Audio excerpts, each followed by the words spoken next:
Cents per gallon. Here's Ricky Meese. We have all lanes open once again. Southbound I-215's West Belt. This is prior to California Avenue, where a crash had blocked multiple lanes there. We still have backups to about 12th North. Delays linger southbound I-15, 13 South to 2100 South, and from Murray through Draper. Mark? It has still been pretty rough. Redwood Road's been all afternoon. Bluffdale, the struggles down to 2100 North Lehigh. It's also been very heavy on I-15 in Utah County, struggling Lehigh Main Street to Geneva Road. And it's not as heavy, but still slow. Orem, 8th North to 5th East American Fork. Steve. Leftover delays on northbound 15 between Salt Lake and the North Interchange, and in Davis County both ways between Sunset and Riverdale. Delays on northbound 215's West Belt from 9 South up to North Temple. Get your lawn off to a good start with Revive Organic Soil Treatment. Greener grass using less water, spread or spray. Revive Organic Soil Treatment, available at your favorite garden center or revive.com. Steve Carlson in the KSL Traffic Center. 68 degrees overnight for tomorrow, 99, maybe 100. Pretty sure it's going to be triple digits on Thursday before it cools off for Father's Day weekend. KSL FM Midvale. KSL Salt Lake City. From the KSL Common Spirit Health Studios, this is KSL News Radio. Utah's news, traffic, and weather station. Good evening, 6 o'clock at KSL. I'm Jeff Kaplan. 90 degrees, our top story. We're counting down to this gubernatorial debate. Spencer Cox against Phil Lyman. Some expect a fiery standoff. The KSL at Night co-host and political consultant Taylor Morgan says he's not so sure things will get ugly. But I do expect Phil Lyman to take every possible shot at incumbent Governor Spencer Cox in this debate tonight, because we know that Representative Phil Lyman, who represents southeastern Utah from Blanding, Utah, we know that he is way, way behind in the polls. He's sitting at just about 25% in the Republican primary. Taylor says on the other end of things, he believes Governor Cox will try and take the high road. So let's go live to the University of Utah for tonight's gubernatorial debate on KSL News Radio. From the campus of the University of Utah in Salt Lake City, the Utah Debate Commission welcomes you to the gubernatorial Republican primary candidate debate.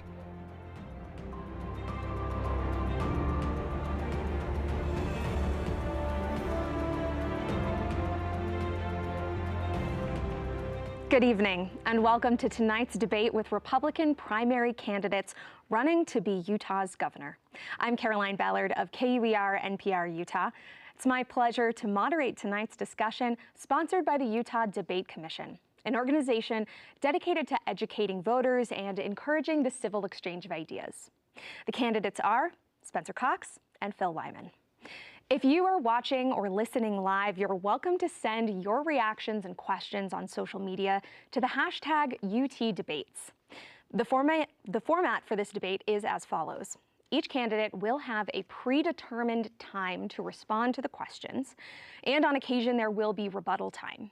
A random drawing held prior to the debate determined that candidate Lyman will get the initial response to the first question.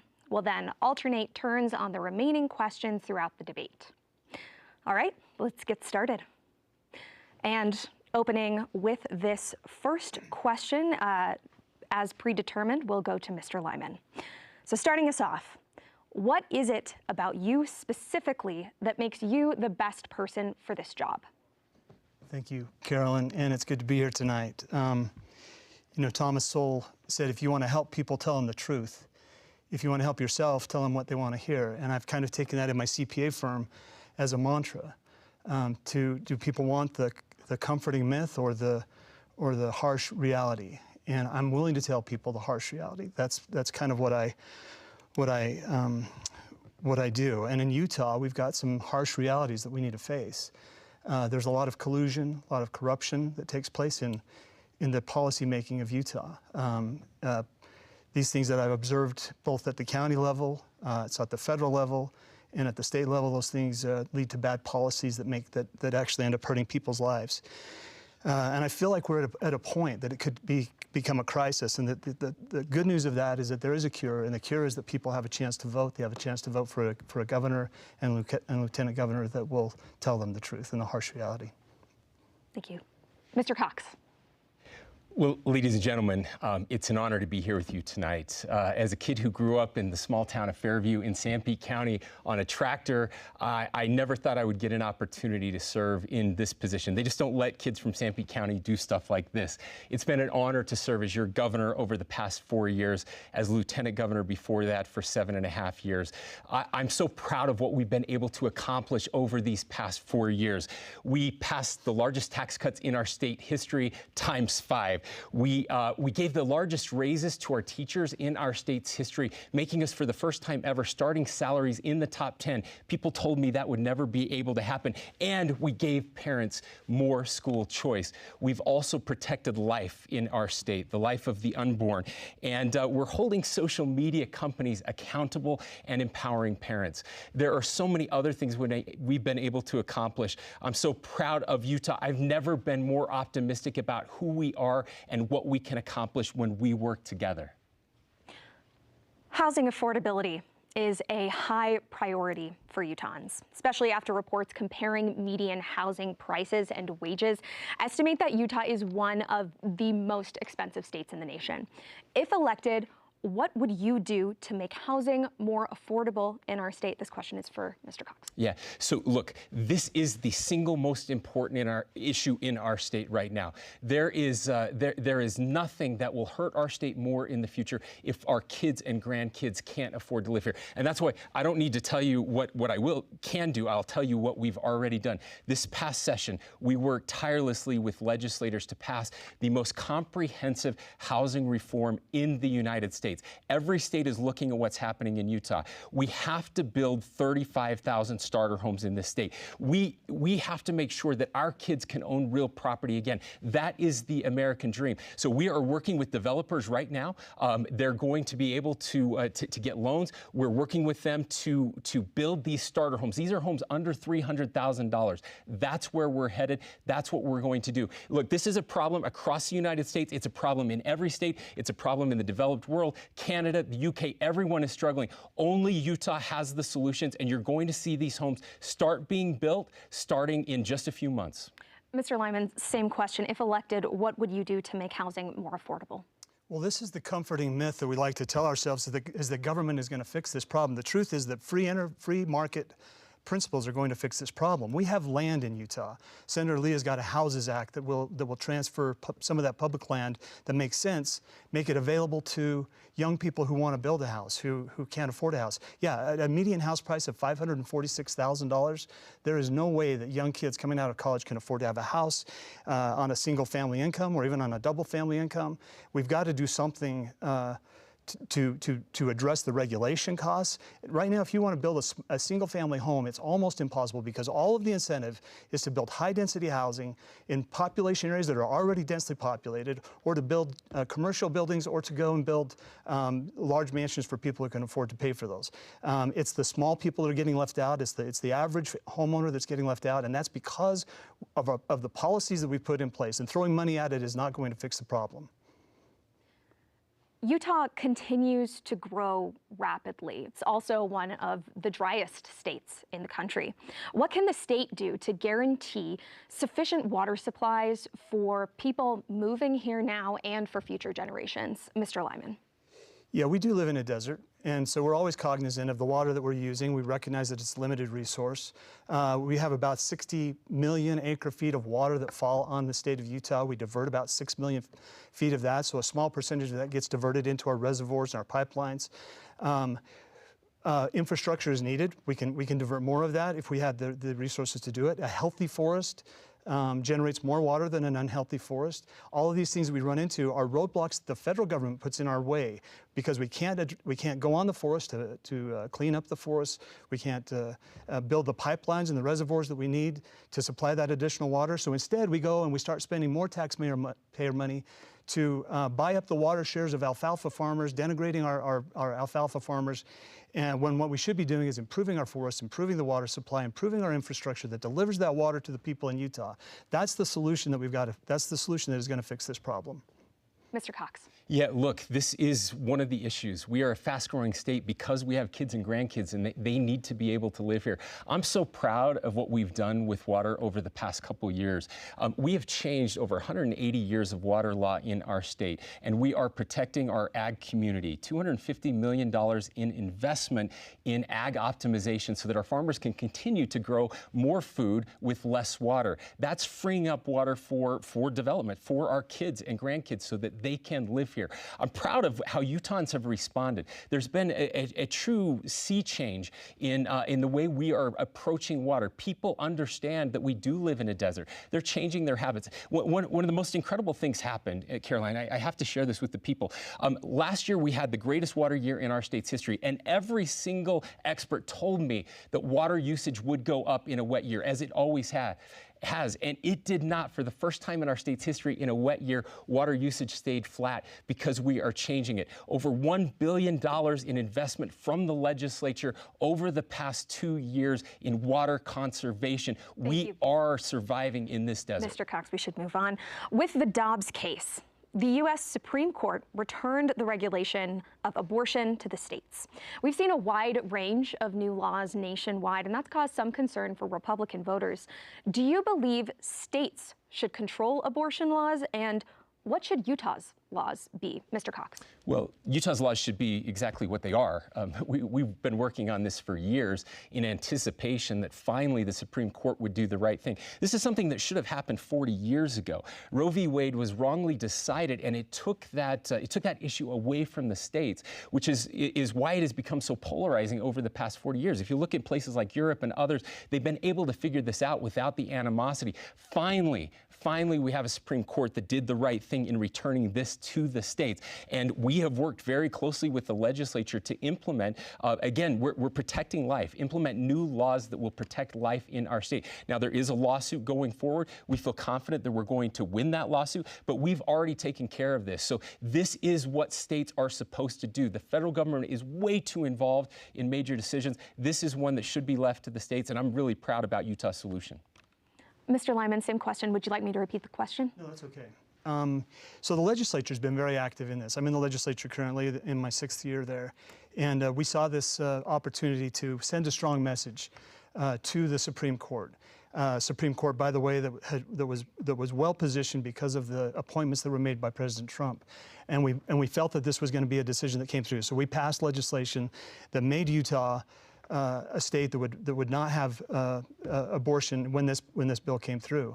By the same token, the people of Utah, the people of the United States, they're the ones that were responsible for getting Roe v. Wade overturned, because they recognized and they appealed to heaven, and they appealed to their legislators to stop the slaughter of our innocent children. And this is important.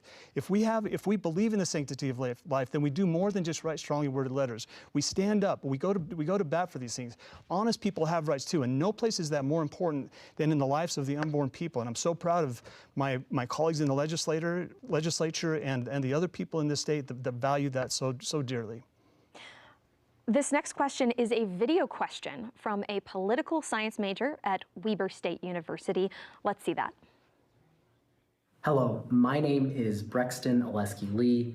I am a political science major at Weber State University, and my question is about the nationalization of our state legislature.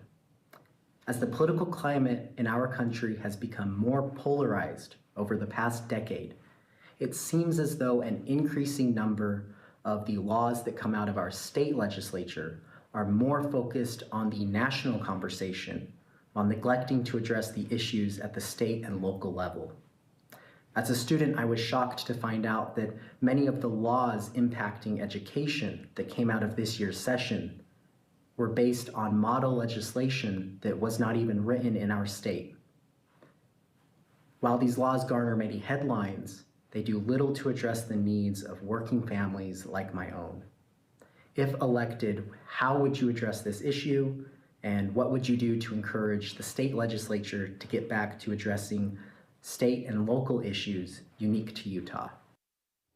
Mr. Lyman, first response to you. Brexton, that's a great question. And it's actually near and dear to my heart, because what I've seen in the legislature is legislation that's coming from the top down. It's not supposed to happen that way. It's supposed to come from the bottom up. We're elected as representatives of 45,000, 46,000 people in the House of Representatives. We bring that legislation, things that are important to our constituents and to our districts, and we bring that to the legislature and we argue those things and we present those bills. What we've seen these last few years is an extremely top-down approach to legislation. Things that are coming from we don't know where, but they come through the governor's office, through the UEOC, the Unified Economic Opportunity Commission, created to work with stakeholders and the speaker and the president of the Senate and the governor, and then we show up to committees and these bills are presented to us as if they are must-pass bills, and they don't address local issues. They're coming down from sometimes from outside the country, out from the World Economic Forum or from the United Nations or from other think tanks that are national or international. That's not the way we do legislation in Utah. It should be from the bottom up, and parents have to be involved in these decisions on education. Mr. Cox. Sure, yeah. So look, we have an amazing legislature, and I'm so fortunate that I get to work with them every day. Yes, there are probably a few bills that come through some of these national organizations, model bills. That's been true forever. That's what we do. We steal ideas from other states. When somebody has a good idea, we take those ideas. That's the laboratory of democracy that we're supposed to be. I can tell you that far too many people, the problem is that people don't pay enough attention to what the legislature is doing. About 590 bills were passed last legislative session, which I think are too many. Nevertheless, the vast majority of those bills, well over 80% and close to 90%, were unanimous or near unanimous, and dealing with very hyper-local issues. I would encourage you to actually go look at all 590 of those bills. And what you'll see is that, yes, there are 10 or 20 of them that get a lot of national attention and get people fired up, and those are the ones the media covers. But that is not the legislature. There is so much more happening at the local level. The Utah Fits All Scholarship provides vouchers for home or private schooling. The teacher union, the Utah Education Association, contends in a lawsuit that the scholarship violates the Utah Constitution's requirement that education be free and open to all. Do you believe the Utah Fits All program needs modification? Why or why not? Mr. Cox. Yeah, I don't believe it needs modification, and I think that lawsuit is going to fail. Look, this was one of the most important bills we've passed in our state's history. It did two things. The first thing it did was to give the largest raises to our teachers in our state's history. It also brought, again, Utah's starting teacher salaries into the top 10 in the United States. I was told when I made that a goal, when I became governor, that there was no way that would ever happen. We now have a starting salary that is greater in Utah than all of our surrounding states, and that's something I'm very proud of. The second thing that it did was to provide more school choice for those students who need it. Sadly, private school, other options have only been the purview of the wealthiest in our state. What we did was set aside a very, very small portion of the overall funding for education in our state to help those families who need other options, families who are struggling, kids who are being bullied, kids who need special access that they just can't get otherwise. We were able to do both of those things, and it's something every Utahn should be proud of. Mr. Lyman, do you believe the Utah Fits All program needs modification? There are probably some tweaks that need to happen to the Utah Fits All, but it's a good program. The idea being that the money follows the student. So if the parents want to pull their children out of a public school and put them in a charter school or homeschool them, then they will keep the money themselves. And it was a small amount of money that was earmarked for that. The one thing that I'd like to see more on that is more autonomy with these parents and more involvement with their public schools. It's a sad commentary in our system, in our state school board and our 42 school districts and school boards. There's a little bit of a regiment that's taken place there where people are coerced to stay in line and to stay in line with the school board and with the agenda. If we could push that power back to the parents, back to those local community school councils, the parent councils for each of those schools, I think instead of having parents pulling their kids out of school, taking that money with them, they would be saying, we want to keep our kids in the public schools. My children are a product of public schools. We loved it, and we would love to see more parental involvement and more kids staying in the public school system. For our next question, we have another video question from a political science major at Utah State University. Here's that question. My name is Bruce. I'm a political science major at Utah State University. Thanks for taking my question. I wonder what you think about mandating more serious and nuanced study of government in our high schools and at our universities, since that seems to me like really striking at the heart of our problems. We need citizens who can engage responsibly and effectively with government. Mr. Lyman. Well, thanks, Bruce. And that is an interesting question. When we start to tell the schools what they need to teach and what the curriculum needs to be, we start to walk a fine line. I go back to these parental councils to say, what is it that you want in your schools? What would you like to have these students taught? Yes, students should understand what it means to be American. One of the things it means to be American is that we are free to think and free to do these things. I'm not a big fan of mandating a lot of things on teachers. I'm not a fan of mandating a lot of things on schools. I am a fan of parents being involved. I'm a fan of teachers listening to their students, drawing out from those students who they are as an individual, letting them express themselves in a way that is fulfilling to them, and let them know that in this world, especially in this country, you have freedoms. And that if we teach the kids that, if we teach them about, that is what the Constitution teaches. And so if we teach them, number one, that they are free in America, I think that they would start naturally to learn about the Constitution, learn about the Declaration of Independence, learn about these things, and take a big interest in what makes this country so great. Mr. Cox. Yeah, Bruce, thank you for that question, and go Aggies. It's nice to see a fellow Aggie asking a really important question.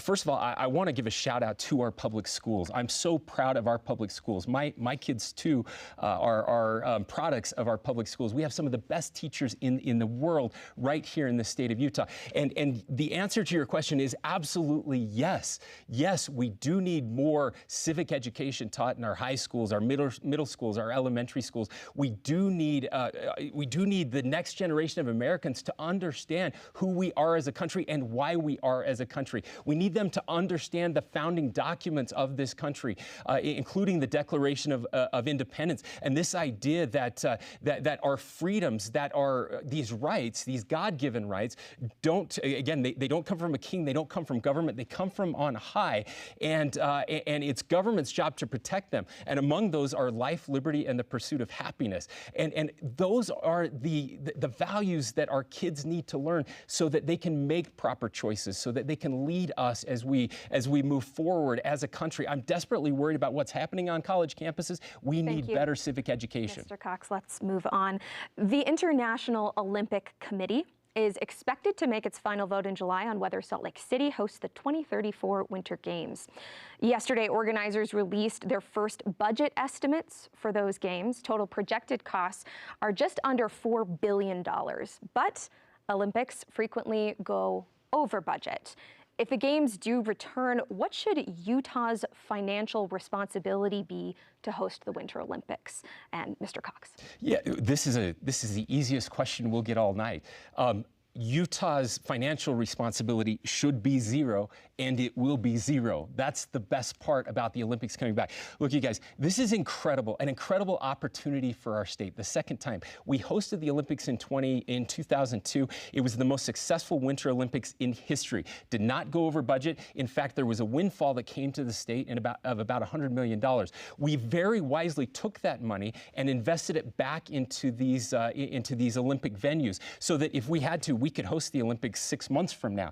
We are the first state, the first country in the history of the Olympics that won't have to build a single venue. All of this is going to be paid for by sponsorships. It's not going to cost the tax dollars a single penny, and we should be proud of that. I can't wait to represent the state of Utah in Paris on July 24th, a special day for Utah, when I will be there and the final vote will be taken, and with any luck, we'll be signing that agreement to bring the Olympics back to Utah in 2034. Mr. Lyman, same question. So I remember the last Olympics and the luge, as they called it, on I-15, the cost of infrastructure, the cost of delays, the cost of congestion. It brings a lot of people to Utah. It brings a lot of people to Salt Lake City. Those who are not close to the action tend to be able to watch from afar. It goes back to a little bit of what Utah has recently come out and said we have an elite economy, which is where a few get to participate and the rest get to be spectators. And that's kind of what I see as the Olympics. When I talk to people out on the street, even here in Salt Lake, do you want the Olympics? And they said, why? Why would we want the Olympics? Now, I love the Olympics. I love watching it go. I know it's a huge economic driver, but it is tremendous cost to our city, to our state, and to the people who live in Utah.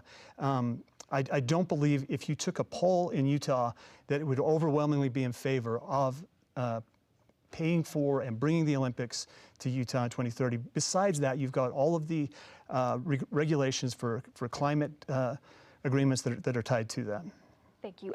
We have a rebuttal from Mr. Cox, 30 seconds. Yeah, I just have to point out, we actually did take a poll. It just came out yesterday, and 79% of Utahns are excited for the Olympics to come back. 79%. In this day and age, it is impossible to get 79% of anybody to agree on anything. So I'm not sure who my colleague is talking to, but what I can tell you is that this is by far the highest anywhere in the world, the highest poll taken of a country, of a state where people are excited for the Olympics to come back, and it is not going to cost us anything to host those Olympics. Mr. Lyman, 30 seconds for response. I don't know. I haven't seen the poll. If it's another Harris X poll, another Twitter poll conducted on the Wasatch Front, you might find that kind of a response. My response comes from talking to people in their neighborhoods, on the street. And I'm not saying that the Olympics is unpopular. We all love the Olympics, but to bring it to Utah, to bring the Olympics to Utah, again, is a cost to our state and to our counties and to our communities. And to say otherwise is being disingenuous. While we're on the topics of sports, we have a follow-up to that. We'll go in the same order as well. And this is a question from social media from Richard Olson, who says, please explain your stance on providing millions of dollars to professional sports team stadiums. So many other large cities have found that it doesn't give a good return on investment, only benefits a very few, and burdens surrounding localities with additional taxes. Larry Miller built the Delta Center, and I don't recall him asking the state for millions. Mr. Cox, first answer here. Same order as since it's a follow-up. Okay, my apologies. Yes, so look, the Larry H. Miller Group, when they built the Delta Center, they did very similar to what we're doing here. The truth is, if you live outside of this area, outside of Salt Lake City, you will not pay a dime for anything that's happening there. All the legislature did was give Salt Lake City the opportunity to raise sales tax in Salt Lake City by 0.5%. That's all that happened for the hockey stadium. The voters of Salt Lake, the mayor, the city council members, they will make that decision. So I believe this is the very best way. It protects taxpayers. It gives us an opportunity. This is a huge opportunity for the state, not just from economic development, but an opportunity for so many people who, again, are excited to have the NHL here, maybe Major League Baseball in the future. Again, there's nothing happening with Major League Baseball right now. The only thing that is moving forward is the National Hockey League, and what we've done is just give authority to Salt Lake City to decide if this is what they want to do in their city. Mr. Lyman. Could you repeat that question?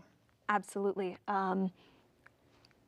It was from online. Let me, I think the gist of it is professional sports stadiums, should we be funding it? And if, oh, thank you for that. Please explain your stance on providing millions of dollars to professional sports teams, stadiums. So many other large cities have found that it doesn't give a good return on investment, only benefits a very few, and burdens surrounding localities with additional taxes. Larry Miller built the Delta Center, and I don't recall him asking the state for millions. Thank you. Sorry to make you repeat that. I wasn't sure if it was specific to hockey or baseball. But the fact is that these investments, when you take $1 billion of taxpayer money and put it into a stadium, that's not the same thing as personal money. That creates an ongoing liability for the taxpayers. I love baseball. I love hockey. I love to see these things built in our communities. I'm grateful for the contributions of some of our philanthropists and their investments that they've made into the community. But to step into that space as a legislature has been confusing to me. I don't see it as the proper role of government. If Salt Lake County wants to do it, then I think the legislature should stay out of Salt Lake County's affairs in that regard, but it's not staying out of it. It's coming to the legislature. We're being asked to weigh in on that. And the first bill that comes up is, do you like baseball? If so, now the second bill that comes up is, do you want to spend $1 billion on a Major League Baseball stadium? And the answer to that is not of taxpayer money and not on the basis of what we've seen happen in other cities and other places around the country where they are a tremendous liability. We have now reached the halfway point of the debate featuring the Republican candidates for Utah's governor. Once again, I'm Caroline Ballard. We encourage you to submit questions during this live broadcast. Use the hashtag UTDebates on social media. Now, let's get back to the debate.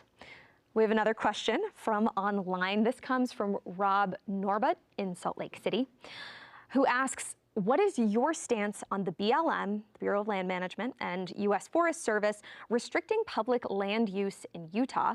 What is your stance on public land use in Utah, camping, hunting, OHV, and free-range cattle use? This first question goes to Mr. Lyman. You know, when I got into the legislature a few years ago, the buzzword up there was transfer public lands. Transfer the federal lands to the state ownership. And I said, well, that happened. That was 1896. That's what that little boundary means that defines the state of Utah. Utah was given jurisdiction. Prior to that, we were a territory. We didn't even elect our own governor. What I've seen happen is that the state has a level of jurisdiction that they're unwilling to assert. For example, on roads, the state owns the roads across BLM land, the state and the county, 100%, with no federal involvement in those roads at all. Yet we don't assert that. And if someone does assert it, they don't get the backup from the county, from the state, that they should have. The same thing on these public lands. I believe that there's a healthy tension right now. We love our public lands. We love that in Utah. When the federal government has ownership and the state has jurisdiction, that creates a tension that benefits the individuals. When the federal government starts to exercise too much jurisdiction, that's a problem for the individuals. I think the same thing would happen if you transferred all of the ownership and jurisdiction to the state. You'd start to see more of this cronyism and mismanagement. Thank you. Same question, Mr. Cox. Yeah, look, the federal government is out of control. I think both my opponent and I, when we ran for the legislature, we ran on this issue those of us from rural Utah understand better than anyone what the federal government is doing to limit and destroy our access to federal lands. The BLM, the Forest Service, these are supposed to be managed for multiple use. Unfortunately, they're being mismanaged. Roads are being closed. We right now have literally thousands of lawsuits on opening roads, and more to come, more in the future as we're working with the Attorney General. We've sued the Biden administration over 60 times just in the past few years, and many of those are related to our public lands, and there are more of those to come as well. We cannot let a federal government based in Washington, D.C., and that has been taken over by extreme environmentalists make decisions that are keeping us from being able to go out and camp and hike and hunt and do the things that we have done for generations on public lands. We know how to protect and manage these public lands better than anyone in this country. Thank you. Rebuttal, Mr. Lyman, 30 seconds. Yeah, you know, suing the federal government is not a good option. And this is what they've done with our roads. They close the roads, and then we're expected to go and sue until those roads are adjudicated, they're off limits. I passed a bill this last session that says if the federal government does not follow the adjudication of that road in advance, then the state will consider that road open and free to the people. It's an important thing because we're closing 317 miles of roads in Grand County right now, hundreds of miles in Kane County, Uintah County, all over the state. The state has got to step into this space and say, we're just not going to do it. A lawsuit is not enough. We've got to say no. Thank you. Mr. Cox, 30 seconds. Well, look, a lawsuit is exactly what we have to do. That's where we get the adjudication, and we have a Supreme Court that we know for the first time in a long time is going to be much more sympathetic to our pleas and to the legal arguments that we need. And this is so much bigger, again, than any one road. We're talking about national monuments, millions of acres that have been locked up to prevent Utahns from using them, to prevent Utahns from having the opportunity. Now, look, we need to protect our national parks, those iconic places, absolutely, but we need to make sure that the people of Utah get access to those lands. Thank you. As the head of Utah's executive branch, to what degree should a governor employ aggressive rhetoric in pursuit of the administration's goals? Do policy successes outweigh preserving interpersonal niceties? This goes to Mr. Cox. Well, look, several of these questions, and far too often we get presented with false choices. This is one of those questions that is absolutely a false choice. Look, I'm very proud to be a conservative Utahn. I'm proud of what we have been able to accomplish throughout the course of our administration. But I also believe the way we do things matter. And I'm so proud of the way we have been able to conduct ourselves, the way we treat people with dignity and respect, while also passing some of the most important and conservative legislation anywhere in the country. So being a governor is a heavy weight. I don't just represent Republicans. I represent the entire state. I represent everyone. And our state gets judged by the way that I conduct myself. And so this is something that I've made very clear. I'm proud to have been elected by Republican governors to serve as the chair of the National Governors Association, working really hard to make sure that we treat even our enemies with dignity and respect, but we make sure that the policy is the correct policy. And often that is the very best conservative laws in the land, and Utah is leading the nation. Mr. Lyman, same question. Would you like me to repeat the question? If you wouldn't mind. As the head of Utah's executive branch, to what degree should a governor employ aggressive rhetoric in pursuit of the administration's goals? Do policy successes outweigh preserving interpersonal niceties? Thank you. The truth is you've got external forces who are not using fair tactics to try to take away what belongs to Utah. They're trying to lock up our energy. They're trying to lock up our land. They're trying to shut down our industries. They sue our counties. They go after our people. They raid the homes of our people. They hurt people's lives. And if we say, well, we should use polite words when we talk to these people, I'm not against polite words, but there's a point where we have to use aggressive rhetoric. I'm a huge fan of governors who speak candidly and frankly. Ron DeSantis comes to mind. Kristi Noem comes to mind. Utah should have a governor who stands up for the people, who speaks frankly, who is understood. And at the end of that conversation, people should know exactly where he stands on these issues. I've looked at governors in the past in Utah. I've told the federal government to back off, to stand down, and the federal government does it. That's what we've got to be able to do, and we've got to recognize that this is not an organic thing. These agencies, the federal government is being weaponized by people that we would never allow to make policy decisions for Utah. How do you balance the need for immigrant labor against the need for a secure border? And this first response goes to Mr. Lyman. Yeah, the key term in illegal immigration is illegal. There are ways to enter this country legally. I've got good friends who were here illegally. They left the country so that they could come back in legally because they wanted all of the privileges, all of the benefits that come from being in the United States legally. It may be a high hurdle to overcome, and I'd love to see that hurdle reduced. But it doesn't justify us welcoming in illegal aliens, and our policies do that. Our policies make us a magnet for illegal immigration. You can see by the numbers. And not only that, our policies make us a magnet for non-citizens with criminal intent because of the way that we treat the detention angle of this. We've got to take a more aggressive stance. We've got to be able to deport those people. And our policies should be able to distinguish between a mother who's a refugee and a person who's here, a predator with fentanyl dealers. And somehow we seem to lump all of those together when we're talking about policy. And that is not what good policy does. Mr. Cox, same question on balancing the need. Yeah. Again, this is one of those false choices where we have to pick one or the other. That's not true at all. And I have to say, everything that my opponent said is absolutely true. The Biden administration has completely failed this country when it comes to the border. Every state is a border state right now. Every single state, millions, literally millions, in just the past year of illegal immigrants are being bused and flown to every state in this nation. We cannot long stay a nation if we can't secure our borders. That has to be paramount. It's the first thing we have to do.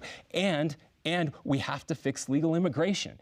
Legal immigration has been a disaster in this country, and we need good people. Here's one of the crazy things we do, ladies and gentlemen. We bring people here to our universities like this one. Some of the brightest people in the world, PhDs, people who are creating businesses, and people who want to be here, and then we make them leave. We force them to leave this country while at the same time letting in anyone and everyone, criminals, people who are distributing fentanyl. So many bad actors are coming across that border, and we have to hold this administration accountable. We have another question from social media, this time from X. Shirley Larson asks, what do you think of laws that are passed that put burdens on cities and counties, such as laws to deal with homelessness? Sometimes these laws are unfair. funded? And first response goes to Mr. Cox. Yeah, look, so I had the opportunity to serve as a city council member and a mayor and a county commissioner in my small town. There is, I will admit, nothing more maddening than when the legislature puts unfunded mandates on our cities and towns. Worked really hard to try not to do that, to try to work with the legislature to prevent those types of bills from moving forward. You just brought up homelessness specifically. This is one area where we have gotten more involved because homelessness should not just be seen as a Salt Lake City or a Salt Lake County issue. Homelessness is something that affects everyone in this state.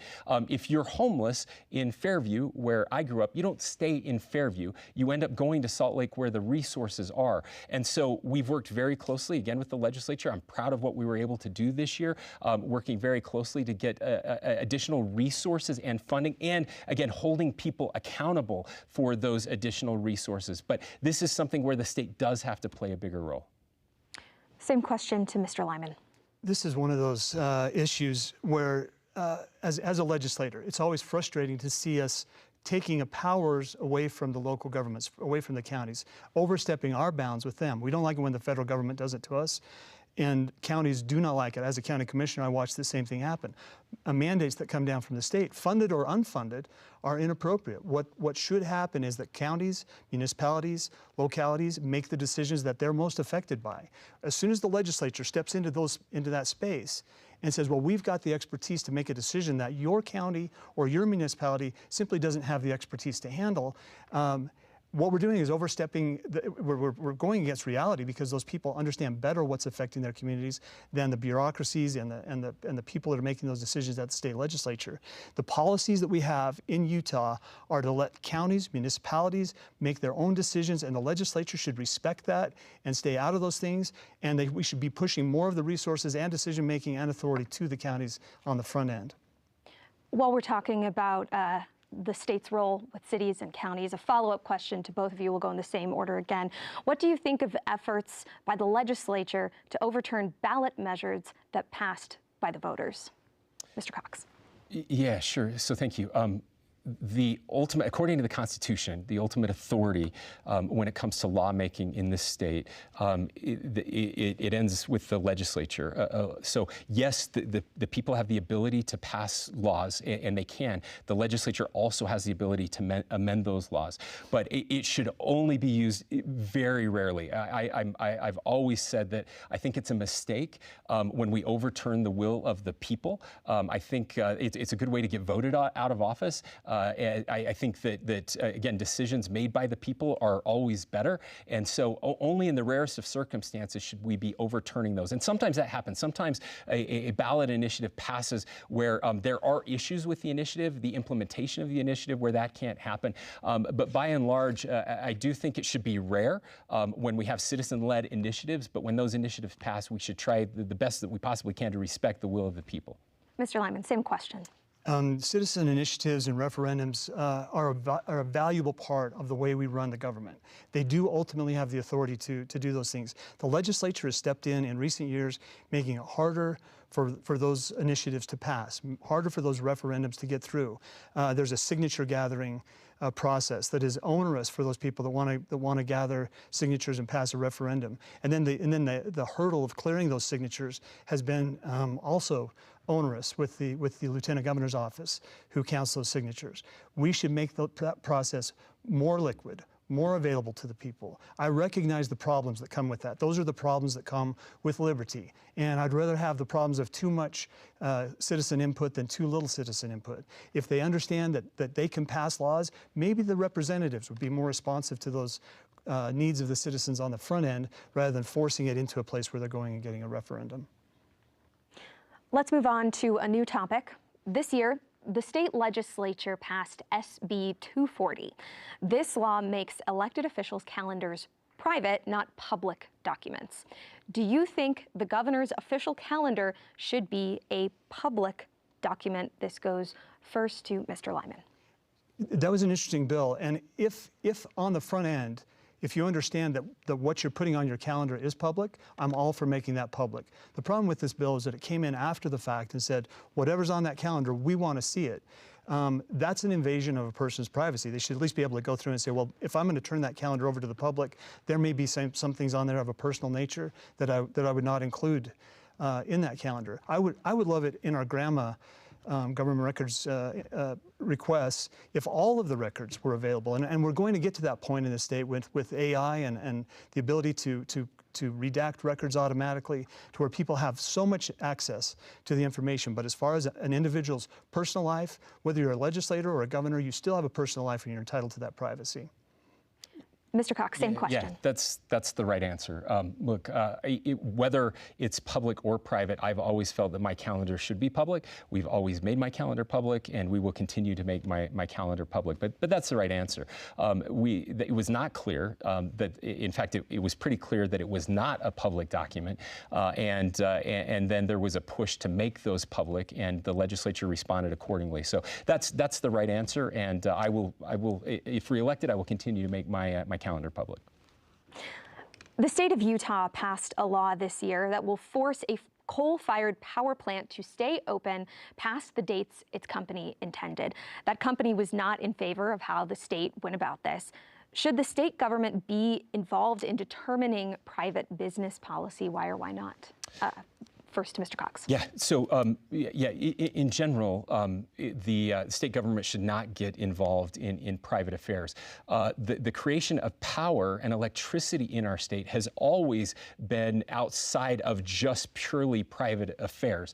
We do need the market to function, and if it was a true private market, I would have no problem whatsoever. But that's not the case. This is a coal plant that is owned and operated by mostly the predominant owner of this is California. And California is trying to shut this down at a time when we are desperate for more power and electricity in this state. We haven't even begun to see the repercussions of what's going to happen just over the next few months and years. We are not generating nearly enough power for the grid. We've seen brownouts in Texas, we've seen brownouts in places like California, and Utah has historically produced more power than we consume. That is going to remain a challenge. And so this did not force the power plant to stay open. That's a mischaracterization of what the bill does. It does not do that. There is a process where it is possible that it will stay open, but we have to go through that process. Mr. Lyman, same question. Yeah, we created an entity that has as much sovereignty, if not more, in Delta than Delta County itself. And so to say that it's a private company is a little bit of a misnomer, as the governor said. We have an interest in providing affordable, dispatchable, clean energy to the citizens of Utah. And if we're going to not take the actual public side of these companies that are producing this and at least instruct them on that part of it, then we're failing in that responsibility. Now, I'm all for private enterprise. I would love to see more free private companies start up in Utah, oil refineries, gas refineries, nuclear power plants. I'd love it if Utah was a sanctuary state for the energy development, and we would tell the federal government to back off on those plans and let us produce the energy in Utah that we need. But yeah, this particular instance that you're referring to, this is not really a private, and entirely a private company. Let's turn now to taxes. Do tax incentives for out-of-state companies help or hinder in-state business growth? First response, Mr. Lyman. Well, again, we're talking about incentivizing companies to come to Utah in an economy that's already red hot, very low unemployment. These companies are coming to the Wasatch Front where the population is dense. It's creating the need for high-density housing. It's congesting the roads, and we're going out of our way to give these companies tax incentives.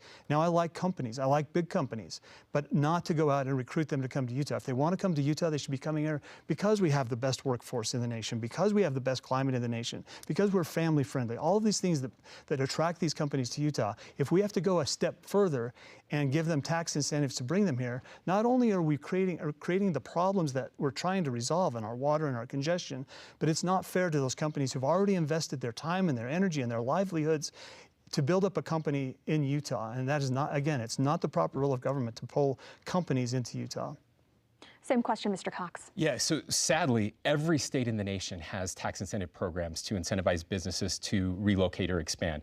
I hate it. I wish every state would get rid of them, but sadly, they're not going to. So we have ours. Ours is one of the most conservative anywhere in the country. And this is something I actually ran on 4 years ago, and I'm proud that we got a bill passed that completely changed the way we do incentives in this state. We're doing far fewer incentives on the Wasatch Front than ever before because they actually do have to take into account how much water they're going to use, how much traffic they're going to add to our roads, how much housing they're going to need. They have to, the board has to look at all of those things before they can even offer an incentive. And what we did that is even better is we changed the incentive program to do more in rural Utah, where we were not seeing the growth. We do want companies to relocate from the Wasatch Front or who are coming from outside the state of Utah and have them relocate in rural Utah. I'm proud to say that for the first time now, more than half of any incentives that are going out are actually going to rural Utah, not the Wasatch Front. That's a big change. We still have further to go, but we're getting closer. Another comment or question from X. This comes from Michael Jolly. A follow-up, so 30 seconds each on this. Should Utah eliminate the state income tax? We'll go first to Mr. Lyman. When Mr. Paxton was here from Texas, the Attorney General, I sat down to talk to him about this issue. And he said, Utah should consider getting rid of the income tax. And I started looking at that and the states that do get rid of the income tax. It's usually based on a production tax, based on oil and gas or coal, severance taxes. And Utah has a rich abundance of natural resources. I believe that we are doing ourselves a disservice when we shut down our coal-fired power plants. If we were more dependent on production taxes, it would drive more of the legislative preference to those productive industries. Thank you.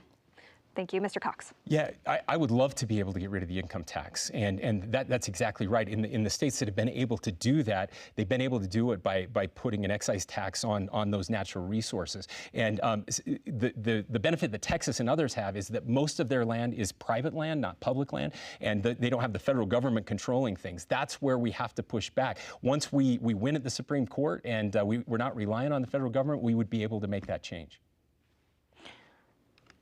In your view, what is the maximum population our state infrastructure can support, and is there a limit? First response to Mr. Cox. Again, a false choice.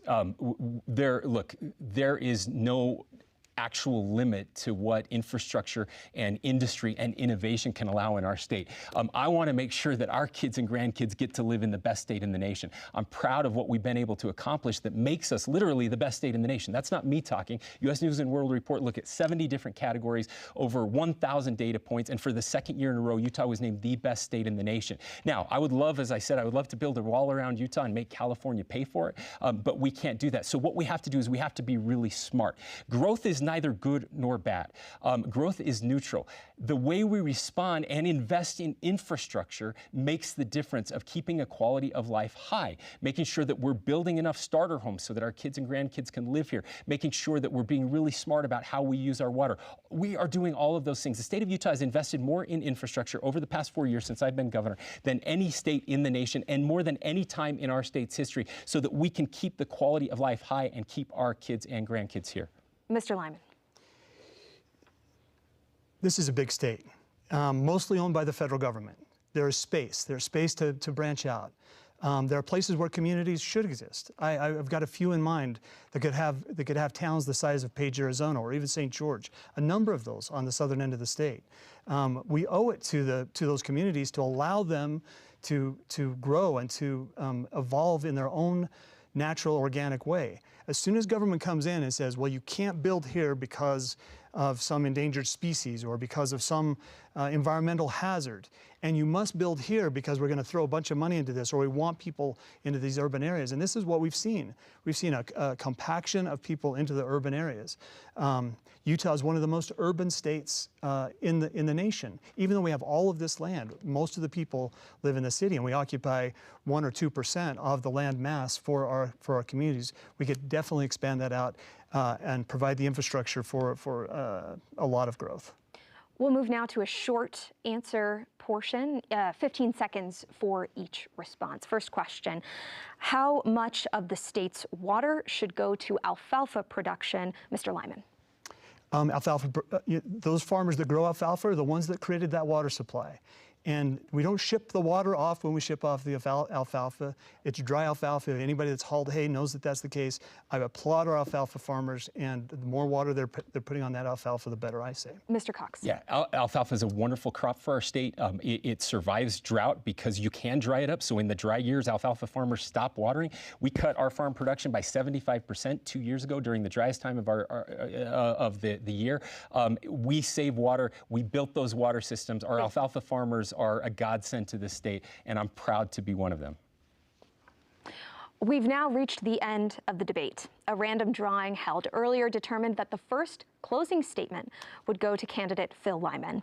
And now, Mr. Lyman, your closing statement. You know, I love this state. I love living in Utah. I love this country, and I love the Republican form of government that was guaranteed to us by Article 4 of the Constitution.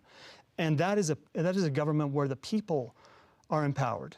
The Declaration of Independence recognizes the importance of the individual, of the person, that just by virtue of our birth, we're entitled to inalienable rights of life, liberty, pursuit of happiness. A state that doesn't push back against the federal government is not a state. They are an administrative subunit of the federal government. They don't do a service to the people. They don't do a service to the United States. We need strong governors who will push back against federal encroachment, who will recognize the division of powers between the legislative and the executive branch within the state, who will recognize the importance of county government, recognize the value of our sheriffs, and push that authority and all of those resources to the local level where they can do the most good. That's what I have a vision for Utah. That's what Utah deserves. And now, Mr. Cox, your closing statement. Ladies and gentlemen, thank you so much for giving me and Abby and Lieutenant Governor Henderson the honor of a lifetime to serve as your governor over the past 4 years. A few weeks ago, I was with one of the most successful business people in the country, and he said, you know, you have a built-in advantage in Utah. I said, well, what's that? And he said, your people. Everyone I've ever met from Utah is intelligent.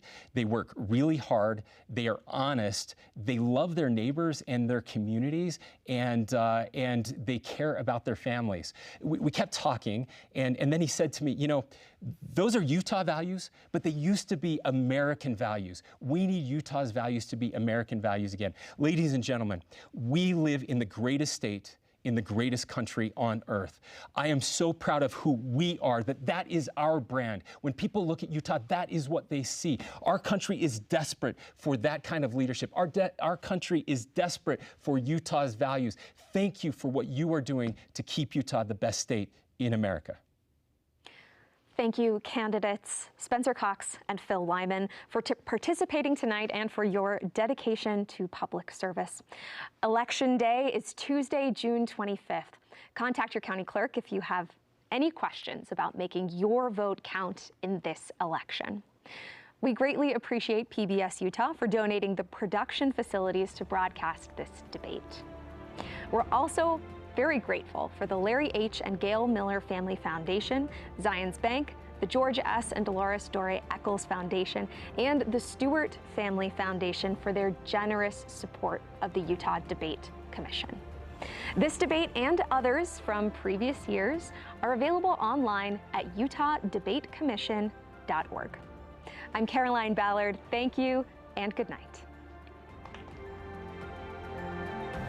You've been listening to the gubernatorial debate on the GOP side on KSL News Radio.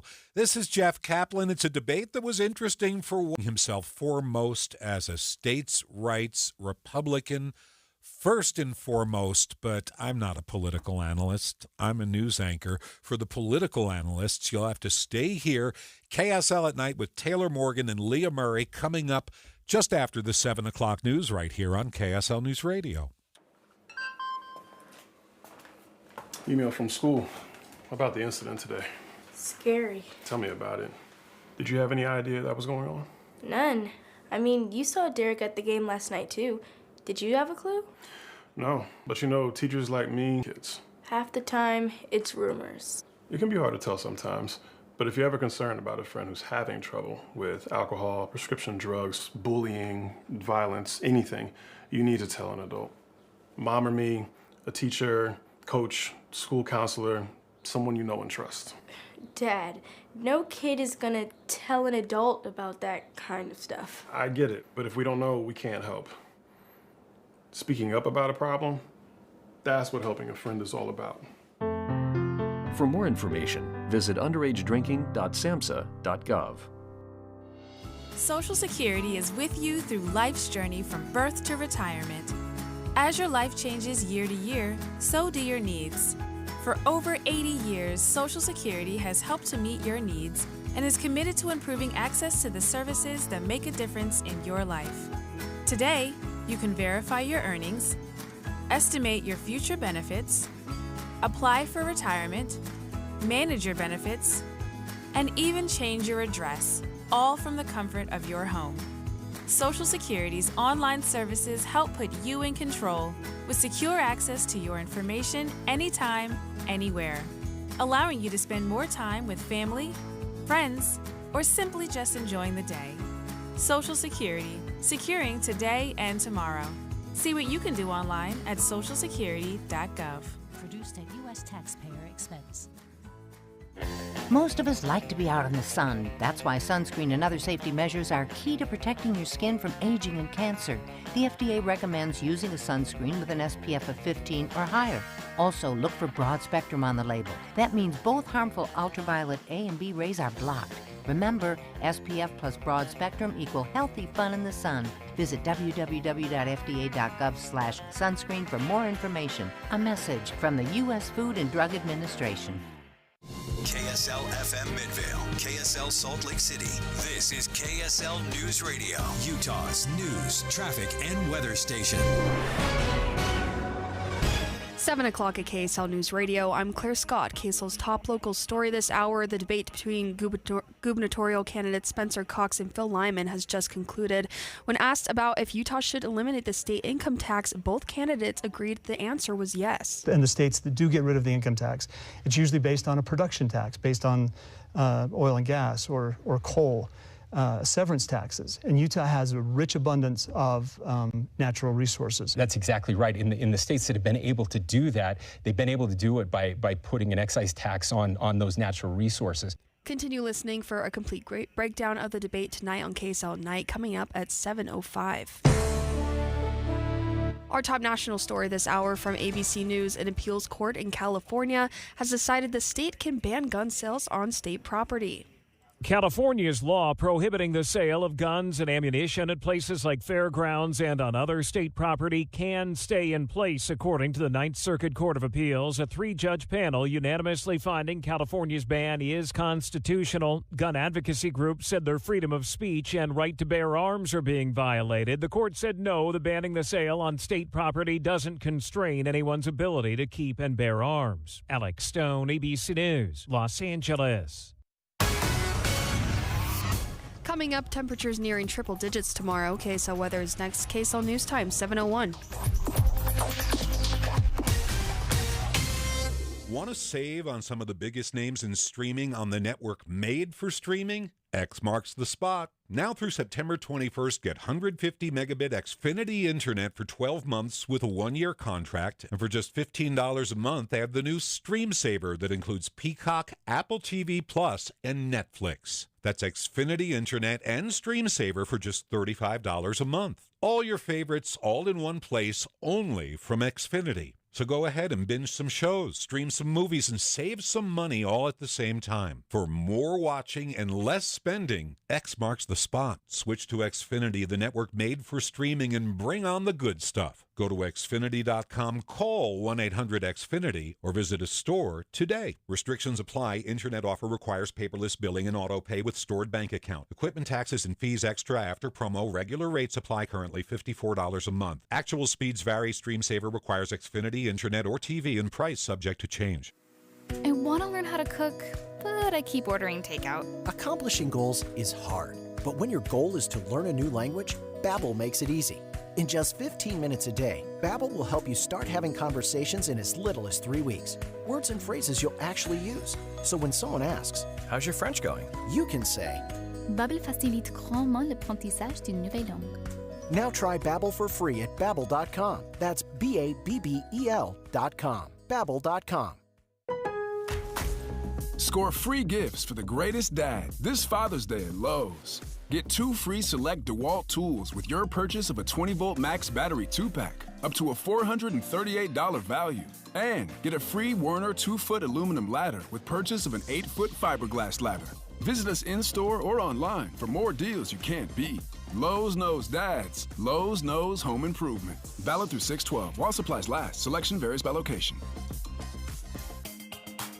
It's back, and you will be too, June 13th through the 15th at the Cache County Fairgrounds. It's the Summerfest Arts Fair, celebrating its 40th anniversary, featuring local and regional artists and musicians. You're gonna love this, like you loved it before. Art, painting, ceramics, music, food. Summerfest Arts Fair is loaded with all the things you and the family love the most. Then get set for an amazing lineup of musicians featuring headliners the Lonely Hearts Club Band, Wildwood, and the Solistics. Plus, enjoy other regional musicians like Highline Drifters and Fry Pan Band. This is where local, regional, and national artists come together to celebrate the arts. So discover 165 artist booths, 38 performing groups, and 30 food vendors, along with a plein air art competition. Get full details at logansummerfest.org. logansummerfest.org. Summerfest Arts Fair, June 13th through the 15th at the Cache County Fairgrounds. Get full details at logansummerfest.org. You trust us for news and information in your car. Now trust us at home. KSL News Radio has you covered, keeping you informed on the latest breaking news, weather, traffic, sports, and more. Listen on your Amazon Echo or Google Home device. Just say, Alexa, open KSL News Radio. Or listen on the KSL News Radio Listen app. Text the word app to 57500. KSL News Radio. We have you covered. You know what's great about KSL's traffic coverage? Trained traffic reporters and real listeners. Trading information and making the commute safer and faster for everyone. Every 10 minutes on the 9s, we have you covered on KSL News Radio. Traffic and weather together brought to you by Sinclair's DinoPay app. Save up to 20 cents per gallon. Crash clearing northbound I-15 at Bangerter Highway. Southbound I-15 is slow near South Interchange to Draper. Start your summer drive with a new auto loan from Cypress Credit Union and enjoy competitive rates and flexible terms. Visit cypresscu.com or ask for Cypress at the dealership. It's hot tomorrow with highs running towards 100 degrees and sunny skies. Forecasted high on Thursday is 100 degrees, and after that, things start to cool with the highs in the 80s by Father's Day. Right now, it is 90 in Fair. I'm Claire Scott, KSL News Radio, 102.7 FM, 1160 AM, and KSLNewsRadio.com, Utah's news, traffic, and weather station. KSL at Night. Some of Utah's top political specialists join a roundtable on the day's biggest stories. KSL is at 102.7 FM and on every smart speaker when you say play KSL News Radio. And welcome in to a very special live edition of KSL at Night here on KSL News Radio. I am Taylor Morgan alongside Leah Murray. And Leah, we just finished watching the debate between Governor Spencer Cox and Representative Phil Lyman debating in the Republican gubernatorial primary. Initial takeaways, Leah. All right, so before we go there, can I just ask you a question? Because you just used the verb that we are watching this debate, but many of our listeners might have listened to the debate. True. So, Taylor, one of my takeaways right off the top is I think if you listen to it, you might have not gotten some of the same like nonverbal cues, I've been saying this a lot, that we got because we watched it. And a little bit the thing that we were talking about while we were watching it is that Governor Cox looked not super confident or something, right? Like, so you feel like the polls are saying he's going to run away with this thing. He's going to like just wipe the floor with Lyman in this primary, but he didn't look... Does that, like, it didn't feel like he knew that or something while he was on that stage? Well, it was interesting, and I think you make a very good point here that many of our listeners, of course, those tuning in with us right now here on KSL News Radio, may have listened to the debate on the radio, and they may have not seen that Governor Cox appeared to be a little bit rushed, I should say there. He seemed to be speaking very quickly. He was coherent, Leah, but... Listen, Governor Cox is a seasoned, very experienced politician. He's given, all kinds of speeches at very large events to large crowds. This is something that is certainly not new to him. And I thought he did fine. Right, but usually when you see him, it's like a master class. Yes. And I didn't feel that kind of swagger. Does that make sense tonight? That's exactly right. And we're watching right now here in studio, we're watching Governor Cox address some questions to the press in attendance after the debate. And I'm looking at him on the TV right now, Leah, and he appears to be a lot more composed, a lot more deliberate, a lot more relaxed. So I'm not sure. Perhaps going into this debate, and this is something that we will elaborate a little more on, perhaps going into this debate, he expected a very different Phil Lyman than what we got tonight. I think what I will remember most, what I am really taking away from this debate tonight, Leah, is what didn't happen. And honestly, frankly, how much of a snoozer this debate was. I barely struggled to get through it. Right. This was so boring, Leah. And a little bit, it was like what you hear about Phil Lyman, right? And you said off the air, very nice guy. You know him personally, really nice guy. Yeah. But what I had heard about him, especially like recent news, some of the mean ways he behaves in meetings, I was expecting to really not be a fan. And I feel like a third of the way through, I turned to you and I'm like, oh, like I agree with him. Like what he just said. What's happening here? What just happened? Yeah. And so a little bit, I was expecting this to be a barn burner, right? Because I thought Phil Lyman was going to come and, deliver the thunder, right? Like it was going to be like that. Well, and Phil Lyman is polling at roughly 25% in this primary election among Republican voters. And as a political strategist, my assumption was that Phil needed to take some shots here. He needed to do something similar, perhaps, to what Riverton Mayor Trent Staggs did in the U.S. Senate debate yesterday when he took that parting shot at John Curtis. I'm not advocating for that kind of messaging or those kind of politics necessarily, but I fully expected that Phil Lyman would come into this debate tonight against incumbent Governor Cox trying to throw as many punches as he could. And instead, we got a very policy nuanced teddy bear Phil Lyman tonight. And I'm not saying that's a bad thing. Perhaps that's a good thing. We'll get into that later. Yeah. But in terms of the politics and Phil Lyman's odds in this primary, this wasn't the time for Phil Lyman to go soft. All right, but can we talk about this for a second? So, Phil Lyman is the convention choice. And you have often told me, right, that there are 4,000 people at the convention and 903,000 Republicans across the state. Right. And you say there's a disconnect between the people who show up at the convention Yeah. versus all the people who are out there in the wild just being Republican on Out there in the wild. on Yeah. any given day. Sure. And so maybe it is the case. I mean, I wasn't at that convention. Was Phil Lyman throwing thunder at the convention? This was a very different version of Phil Lyman Right, that we so- saw at the debate today. Yeah, so is the answer he is actually politically intelligent, right? And so the answer is I know now I'm talking to 903,000 people in this debate. And it's not like you had to be here live because most normal people might not have spent 6 to 7 doing that. Sure. But you're going to be able to listen to it again. It's going to show up on podcasts. It's going to show up on social media feeds. And what I want to do is look as reasonable and what did you call him? Policy teddy bear? How did you say that Yeah, just a now? policy nuanced teddy bear. Policy nuanced teddy bear because maybe that does appeal to more people than 903,000. Like, could that be right? Like, what his that's a consultants good are telling point. him? It's a really good point, Leah. I guess he's not being consistent then. If that is a new, friendlier version of Phil Lyman post-convention, and it's a very fair point because typically we will see that in a lot of elections where a Republican candidate in Utah will be further to the right as they attempt to appeal to convention delegates, and then they could moderate after convention to appeal to that broader electorate. However, Phil Lyman may have come across that way in this debate tonight, but he is not doing that in any of his other campaign messaging or content. So tonight seems like it was a little bit of an aberration from the rest of his campaign messaging.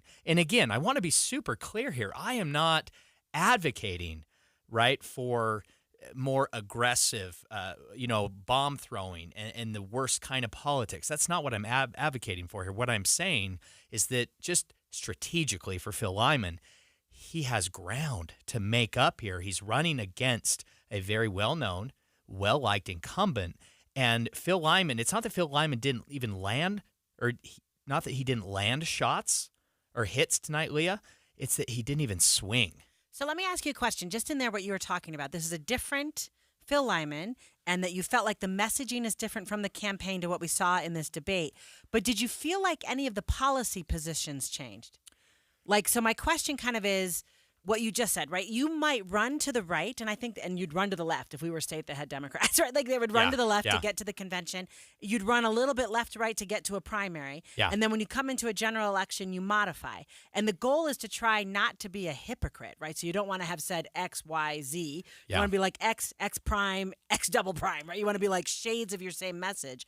So if you're a candidate that is actually keeping track of stuff you've said in the past, that's of right. course. I think if you have integrity a little bit, right? But my question is, did you feel like anything he said sounded like, so it's not that he was moderating policy positions, right? Do you think it was more he was moderating his behavior? So I've spent a lot of time around Representative Phil Lyman at Utah's Capitol during the legislative session since he's been in office there.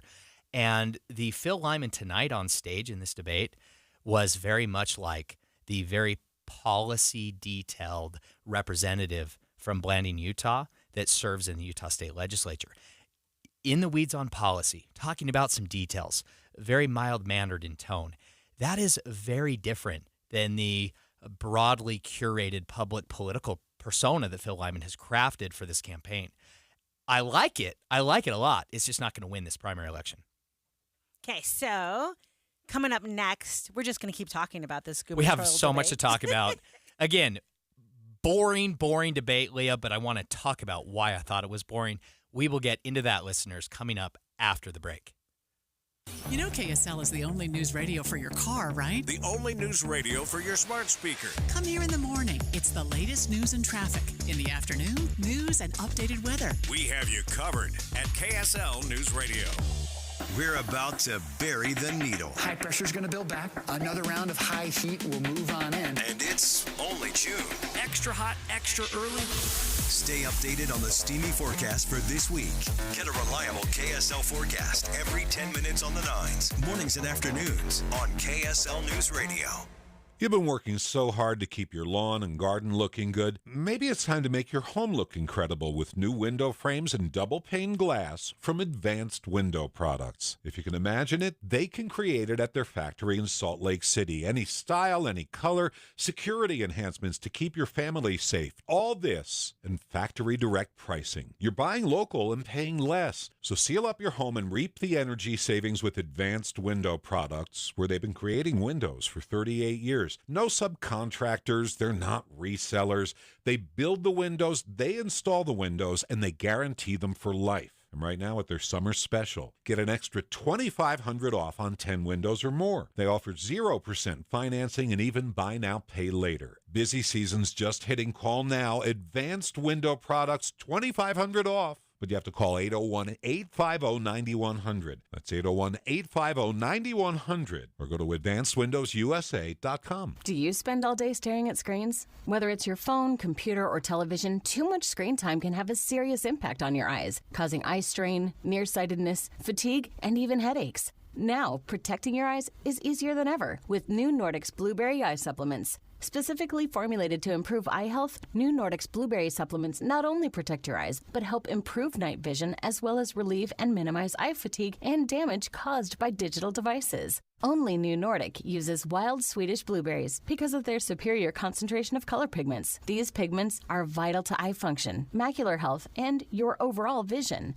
New Nordic's Blueberry Eye Supplements are Scandinavia's #1 selling natural eye formulas and have been for over 20 years. They are now available in America. Find them online at Amazon.com or NewNordicUSA.com or in stores at Meijer. Search Blueberry Eye Supplements on Amazon or go to NewNordicUSA.com. Well, it's been 5 months. Time to check in on those New Year's resolutions you made to lose weight. How'd it go? I asked because once I started my health journey with my friends at at Soda Weight Loss, it took me just over 5 months to let go of 70 pounds of fat weight. And even better, I did it all from the convenience of home with no office visits, injections, crazy workouts, or fad diets. What I did have was access to a certified dietitian like Avery. I feel like you're enrolling in like a school of nutrition with a whole new perspective on what food is and what it does for your body. Soda helped me retrain myself and change the lifelong food habits that got me where I was in the first place. I think the accountability is the game changer for everything. So, how fast do you want to let go of that weight for good? Go to sodaweightloss.com and save 15% by clicking one simple button, Request a Nutritionist Callback. A Soda nutritionist will be on the line before you know it, and you'll be on your way to looking and feeling like you've wanted to. That's SOTAweightloss.com. Don't forget, SOTA stands for State of the Art. Now, during our Stars and Stripes savings sale, get up to $120 off select sets of in-stock tires. Don't wait. The sale ends July 7th. Big O Tires, the team you trust. Trail mix, beef jerky, mixing all the soda flavors at the gas station soda machine. Snacks are better on the road. The gas is better when it's top tier. And the pit stop is better when there's a dinosaur there. Love the filler moments at a Sinclair gas station near you with DinoCare, our top tier gasoline. Some sweet and salty snacks for the commute, and a big green dino for the memories. Find a gas station near you at sinclairoil.com. Sinclair, fill up your life. Guys, did you know your testosterone level impacts your energy, libido, sleep, weight, hair loss, mood, and even ED? And right now, Revive Men's Health Salt Lake City will check your testosterone for free. They've helped thousands of men since 2011 feel and perform better. They're so confident they can help you, they even guarantee it. Schedule your free testosterone test, exam, and consultation today. Call 801-263-7777. That's 801-263-7777. Or visit ReviveMen'sHealth.com. KSL at night. Welcome back to KSL at Night. You're here with me, Leah Murray, alongside my good friend Taylor Morgan. And we're here live tonight. Taylor, that's not usually how we do things, but because it is debate season, we're in here talking about all things debate. So listeners, what we did earlier was watch the gubernatorial Republican primary debate between incumbent Spencer Cox and candidate Phil Lyman, who is a representative in our state legislature. I'm just going to elevate Taylor, just, do me the service to be able to do this. My student, Weber State University student, asked a question about the nationalization of bills in a Utah state legislature. This was a great question, Leah. Clearly, he's one of your students and one of the students who is paying attention in class. So kudos to you, Professor. Yeah, and excellent question here. Right, and I didn't coach him. Does that make sense? I actually had no Did idea. you write this question for him? I did not write this question. That's impressive. So, What was his grade last semester? That's a violation of FERPA, and I would never reveal. Okay, I'm sorry. You passed the test. Let us listen to Phil Lyman's answer. What I've seen in the legislature is legislation that's coming from the top down. It's not supposed to happen that way. It's supposed to come from the bottom up. We're elected as representatives of 45,000, 46,000 people in the House of Representatives. We bring that legislation, things that are important to our constituents and to our districts, and we bring that to the legislature, and we argue those things, and we present those bills. What we've seen these last few years is an extremely top-down approach to legislation. Things that are coming from we don't know where, but they come through the governor's office, through the UEOC, the Unified Economic Opportunity Commission, created to work with stakeholders and the Speaker and the President of the Senate and the Governor, and then we show up to committees, and these bills are presented to us as if they are must-pass bills, and they don't address local issues. They're coming down sometimes from outside the country, out from the World Economic Forum or from the United Nations or from other think tanks that are national or international. That's not the way we do legislation in Utah. It should be from the bottom up, and parents have to be involved in these decisions on education. So right there, I think I turned to you and I said, there's me and Phil Lyman, like in a Venn diagram. Yeah. I was a little surprised, right? Because I think one of the things my students talking about is it feels like bills, right? Like it's kind of like one size fits all bills. And you hear Phil Lyman say, no, it should come from the bottom up. What was interesting in his answer, Taylor, was it wasn't just think tanks, although he says there are think tanks that are doing this, but he talks about the governor showing up at the legislature with a must-pass bill. Yeah. And so I felt, answered that really well. He did. At the same time, it is entirely naive and I don't think quite honest to claim that the process of drafting legislation like this should always be bottom up. in theory, I get it. The reality is that Representative Phil Lyman knows that the entire Utah State Legislature, they're citizen legislators. It's not their full-time job. They do not have staff members at all. During the session and only during those 45 days, Utah legislators have interns. Right, like my student. Exactly right. Right. They do not have staff. They do not maintain offices year-round. They have other day jobs to provide an income for themselves, for their family, whatnot. And yes, serving is a sacrifice and serving is a year-round thing. However, the bandwidth and capacity it takes to draft legislation nonstop when you're a part-time citizen legislator, there's nothing wrong with organizations. And this happens on both sides of the aisle. It's not just conservative groups or liberal groups. National organizations, nonprofits, right? We have seen all kinds of entities and organizations, from churches and charities to think tanks on both sides of the aisle nationally. They routinely suggest legislation at the state level to state legislatures, and it should be balanced, of course, but it's not inherently bad. All right, let's listen to Governor Cox's answer to this question. Yes, there are probably a few bills that come through some of these national organizations, model bills. That's been true forever. That's what we do. We steal ideas from other states. When somebody has a good idea, we take those ideas. That's the laboratory of democracy that we're supposed to be. I can tell you that far too many people, the problem is that people don't pay enough attention to what the legislature is doing. About 590 bills were passed last legislative session, which I think are too many.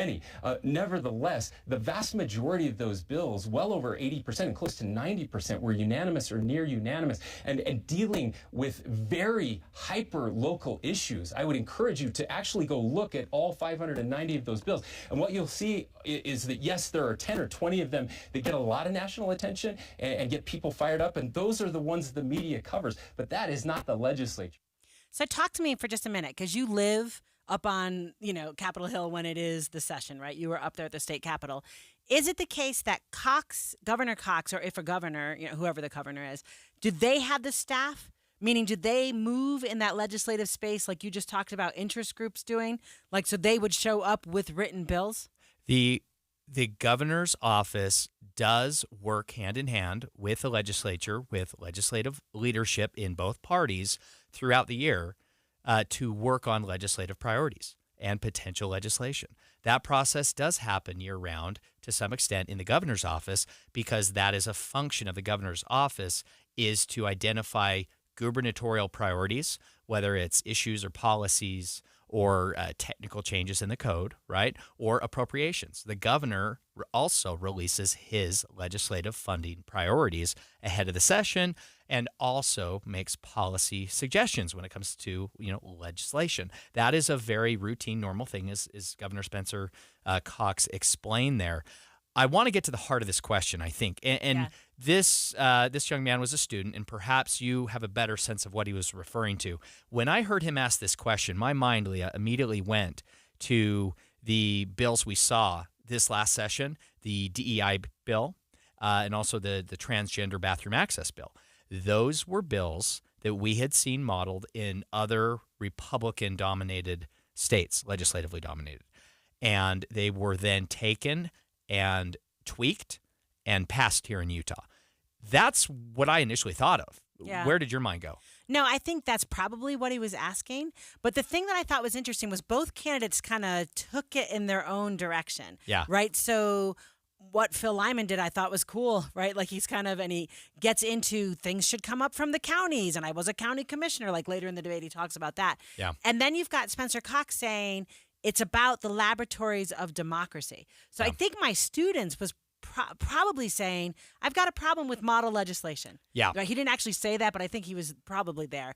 And Cox is saying, but this is how we do things. Like we borrow from other states. And later he's going to say, Utah is the best state in the nation and people borrow from us. Yeah. Which one do you think, so neither of them actually, I think, landed, right? Where the student was asking. But which answer did you find the most persuasive? Governor Cox's answer I thought was the most persuasive, because I thought he was honest with how that process really works, what it looks like. He didn't try to take any cheap shots using model legislation. And Leah, it's a nonpartisan thing. It happens on both sides of the aisle. And to be honest, having spent a lot of time working, drafting legislation and having to have legislators request the attorneys at Legislative Research and General Counsel to draft legislation, it is not uncommon for those attorneys who are, by the way, sorely overtaxed and severely underpaid for the hours and the work they put in, and there's not nearly enough of them. Many, many, many times legislators go to those attorneys and will literally just say, I want a version of what Florida did, or I want a version of what Minnesota or some other state did. And that attorney then can grab that legislation that passed in another state recently and use that as a starting point. That happens a lot. It's not a nefarious thing. Right, but the governor said 80% of our 591 bills, he kept saying 590, but it was 591. 591 bills this session were hyper-local. Yeah. So does that, what you just said, mean that what he said was wrong? Or is your answer, yeah, go. My answer is that when he says they're hyper-local, these are still bills that are being worked on and prepared during the interim. Okay. Right now is when this happens. But these are bills coming from groups like UAC, Utah Association of Counties, right? Representative Lyman would know that. He's been a county commissioner. They're coming from the League of Cities and Towns. These are local Utah-based organizations representing their various constituencies who know how to pass legislation, and they know that it has to happen right now. And that's why that process happens, and frankly, why it works really well. Yeah. Yeah, no, I think it's interesting. I think a lot of people have in their heads like the boogeyman of a model legislation. Yeah. So what I liked about this conversation was there may be other boogeymen. Do you know what I mean? And I like think there's other things in play. I think the model legislation that we think of often, that I refer to, that came to mind, the DEI legislation, the transgender bathroom access bill, the quote unquote "don't say gay in school" bill that we saw fail this last legislative session. Those are far and away the exception to the rule, not the rule. Okay, so even though we're talking all things debate tonight, don't forget that news breaks about other topics all the time. You can get the latest information from KSL News Radio via text. Just text news to 57500 to get started. Listeners, we're going to keep diving into other issues that popped in this debate. Stay with us after the break.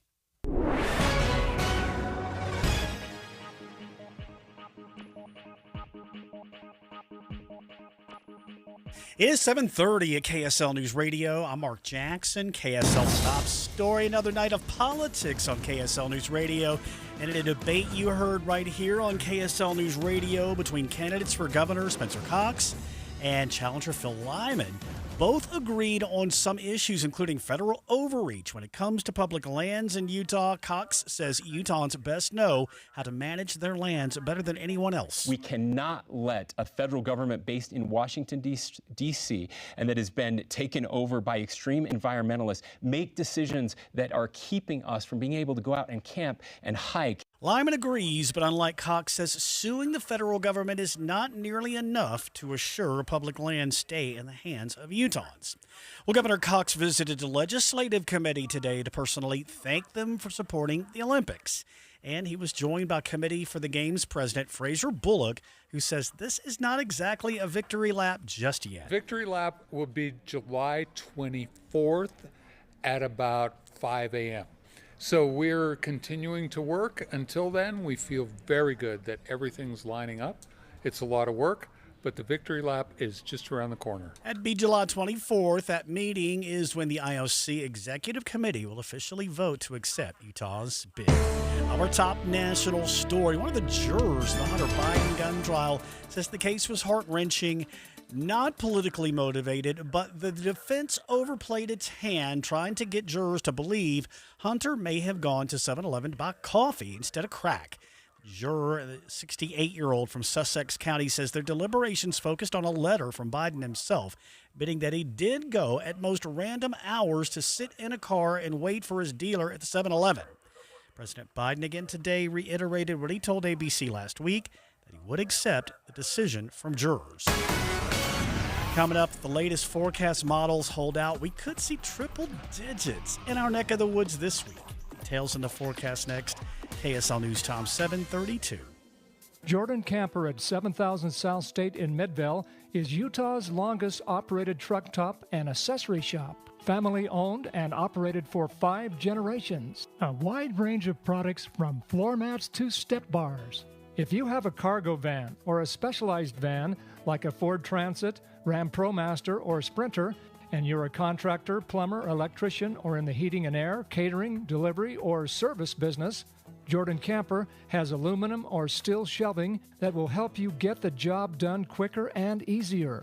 Hundreds of variations of commercial shelving for vans and trucks to fit your work needs. Partitions, racks, bins, folding shelves, workstations, cargo racks, ladder racks, drawers, etc. Jordan Camper, 7000 South State in Midvale, features multiple installation bays with trained technicians ready to install. Check out our website, jordancamper.com. Every business faces challenges, but complicated, expensive, and uncertain shipping shouldn't be one of them. With USPS Ground Advantage from the United States Postal Service, you can avoid all the noise. No more unexpected surcharges, hidden fees, or complex rate structures. It's just easy, cost-effective, and dependable shipping. Tune your business's frequency to success and turn shipping to your advantage. Learn how at USPS.com/advantage. USPS Ground Advantage. Simple, affordable, reliable. If you need bold banners to boost your business, but you're on a budget, think Staples. Because now at Staples, you can save up to $50 on your print purchase. From posters and flyers to signs and menus, Staples can print anything you need to move your business forward. And with Staples Print Perfect Guarantee, it's done right or it's printed again free. Plus, same-day services available on hundreds of items if you order by noon. Get it printed right at Staples. And now get up to $50 off your print purchase. N76, visit staples.com/print for details. Trail mix, beef jerky, mixing all the soda flavors at the gas station soda machine. Snacks are better on the road. The gas is better when it's top tier. And the pit stop is better when there's a dinosaur there. Love the filler moments at a Sinclair gas station near you with DinoCare, our top tier gasoline. Some sweet and salty snacks for the commute and a big green dino for the memories. Find a gas station near you at sinclairoil.com. Sinclair, fill up your life. KSL offers the best daily newsletter in the state. It's the 3 things you need to know. Every weekday, we deliver quality and relevant content to your inbox. No ads, no spam, just the 3 things you need to know to be informed about the world around you. Subscribe today. Visit KSLNewsRadio.com or text the word inbox to 57500. That's inbox to 57500. We hope you have the right app on your phone for news. You probably have dozens. But the KSL News Radio app, well, it makes our live stream super easy. Plus, our talk shows are right there as podcast for your workday. That's the app for KSL News Radio. Traffic and weather together, brought to you by Sinclair's Dino Pay app. Save up to 20 cents per gallon. They are working again tonight in multiple right lanes, I-80 westbound. Harley's Canyon near the quarry, so the traffic delays there in the area passing the Chain Up area. This again on the westbound side. Lagoon is Utah's home for summer fun. And all the fun and excitement at Lagoon. Great rides, games, adventure. Open daily. Visit lagoonpark.com for hours and to purchase tickets. And Valley weather looks like we are likely going to see 100-degree temperatures. That's right, still in the forecast for Wednesday and Thursday. Get out at 100 on Thursday. We get back into the 90s on Friday and go through the 80s this coming weekend. 90 right now, plenty warm at 7:36. I'm Mark Jackson on KSL News Radio, 102.7 FM, 1160 AM, and KSLNewsRadio.com, Utah's news, traffic, and weather station. KSL at night. Welcome back to a very special live edition of KSL at Night here on KSL News Radio. I am Taylor Morgan here with Leah Murray. And Leah, we have been talking about the Republican gubernatorial primary debate that aired earlier this evening. We watched it together here in person in studio at KSL. And it was quite the snooze fest, as we've discussed. I'll tell you, going through my phone here and kind of catching up during the break, the number of text messages I have from friends and family with just the sleeping emoji. Which means all your friends and family were watching or listening. Some of them were, but they also know that I would be talking about the debate tonight, and I think that was the reaction universally, and that was certainly my reaction, Leah. This debate was I don't think it was really valuable in terms of educating voters or creating awareness or interest in this race. And one of my biggest concerns or complaints with this debate, Leah, was the fact that the questions, at least maybe with the exception of one or two in the end, but all the questions in the governor's debate tonight were identical to the questions asked earlier this afternoon in the Republican Attorney General's debate. We're talking about two very different offices here with very different candidates, yet we're going to ask them the identical questions in the debates. How is that helpful? So do you think the argument could be we were looking for Republican talking points or something, right? So you'd be asking questions, because you're not wrong. It's attorney general and it's a governor, but they're all Republicans, right? And they're all representing that party position. Those questions didn't even attempt to create any differentiation between Republicans. If it's a Republican primary election debate between Republican candidates, shouldn't you be trying to differentiate among Republicans? Those questions were curated for a general election audience, not a Republican primary audience. So what do you think? So I'm just going to put you right on the spot here, please, Taylor. Yeah. What would be a specific question that, if asked, would have caused Phil Lyman and Spencer Cox to say, do you know what I mean, like two vastly different things? Well, I think that some of the key questions... Like, where is there some daylight between them? Do you mean, like, what issues would have brought that out? I would have liked more specific questions on, for example, the ballot measure on the ballot this November that would remove the constitutional earmark on state income funding for education, along with the repeal of the sales tax on food. I would like to know where those two stand on that specific issue. I would like to know what budget priority recommendations they would make to the legislature when it comes to funding education. And we may have had some very superficial surface level questions on some of these things, but Leah, there were no follow-up. There was not one single follow-up question. This entire debate, we never got below the surface level answer. All this debate was an hour-long platform for platitudes and time talking points. We got nothing more. Right, but do you also think, too, so let me just kind of push back a little bit. Yeah. I feel like in the debates we saw yesterday, there was a bit more like the candidates were like, I want to rebut that. I want to rebut that. So you got some back and forth. I don't think we saw that earlier in the AG, and I don't think we saw that in the governor's race. Do you think, Taylor, a little bit, because there's a feedback loop, so that maybe people watching yesterday thought this was a little divisive, so today the candidates were getting advice to just stay on topic and just answer the questions? Because maybe the moderator's not doing a follow-up because they didn't, right? Yeah. It was never the case that Phil Lyman said, let me speak to that, right? Yeah. That didn't happen. Well, listen, I do think that it is important to set the rules. And to have a even, clearly understood playing field in a debate for the candidates. Because, Leo, we all know that no matter what the rules are in a debate, that candidates will, or at least will try to do anything and everything, right? Candidates can simply not be trusted. Except that these two Well, did except not for do this that. snooze fest tonight. And again, if I was advising Phil Lyman, I would have advised him to maybe not play by the rules and try to take some shots and land a few punches on Governor Cox. And he did not do that. But, Leah, again, that aside, the format here was not conducive to voter education, regardless of how the candidates played ball. There was no value. It's not useful or helpful to ask candidates to give a 2-minute response on an incredibly vague, ambiguous question. Because you're just opening the door to letting the candidate go to their favorite talking point they have memorized. You're not actually getting into a substantive conversation. Yeah, right? no, I hear you.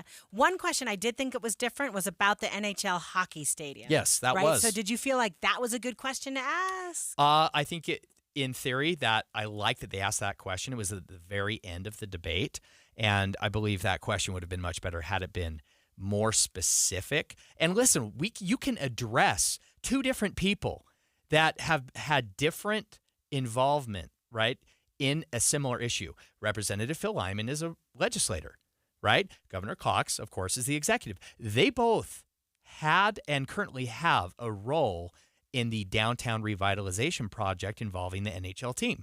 Why not ask each of them a very specific question about a vote or about a decision or an ongoing process they're currently involved with related to that subject, not just the same uniform vague question. Right. So basically what they were asked was, The state's spending millions of dollars on an NHL arena. Let's listen to the governor's answer.